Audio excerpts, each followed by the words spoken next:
নমস্কাৰ বন্ধুসকল, আপোনালোক সকলোৰে ভাল নাই বাৰু? আশা কৰিছোঁ সকলোৰে ভালেই। আজি মই ক'বলৈ লৈছোঁ কেইটামান ফান্নি মিমছৰ বিষয়ে। তেনেহ'লে আহক পলম নকৰি ভিডিঅ'টো আৰম্ভ কৰোঁ। ঐ তই কচোন মালভূমি কাক বোলে?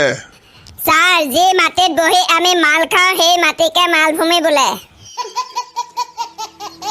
আজিকালি চেঙেলীয়া ল'ৰাবিলাকে যিটো হিচাপত বিয়া পাতিব ধৰিছে, নিজকে কিবা বৰলা সন্থাৰ সভাপতি যেনহে লগা হৈছে। বেংক এটা মোৰো আছে, যাৰ নাম পাৱাৰ বেংক। তথাপিও মোৰ অলপো অহংকাৰ নাই। সৰুতে ভাবিছিলো চাকৰি কৰিলে টকা পায়, এতিয়াহে গম পালো টকা দিলেহে চাকৰি পায়। খং সেই বতাহ জাকলৈও উঠে, যি দেখে কাষৰ ঘৰত ৰান্ধি থকা মাংসৰ গোন্ধ লৈ সোমাই আহে। এইখন অসম হয়। ইয়াত ঘৰৰ মানুহে টিভিৰ আগত বহি চিনেমা হিৰো হিৰোইনীৰ প্ৰেমক ফুল ছাপোৰ্ট কৰে।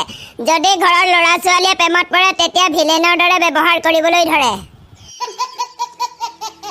পূজাৰ দিনকেইটাত কিছুমানে দিব চাল, কিছুমানে খাব মাল। মই তাকে ভাবি আছো কোনটো কৰিলে হ'ব বেছি ভাল। ছোৱালী বিয়া কৰালে SD নামেৰে জোৰা ছোৱালীকহে বিয়া কৰাম। SD মানে কি?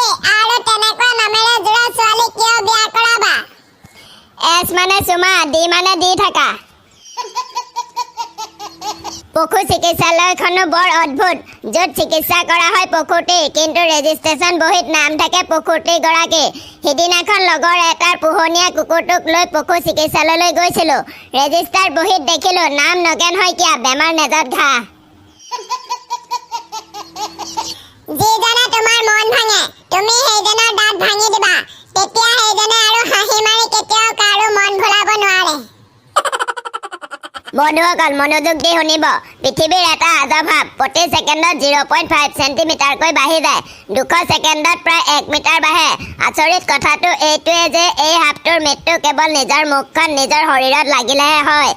আহকচোন জানো এই বিৰল প্ৰজাতিৰ সাপটো ক'ত পোৱা যায়। আচলতে এই সাপটো কেৱল নকিয়া 1200 মডেলৰ ফোনতহে উপলব্ধ। মন দি শুনাৰ বাবে ধন্যবাদ। সকলোৱে কয় পত্নীয়ে নিজৰ ভুলটো কেতিয়াও নামানে।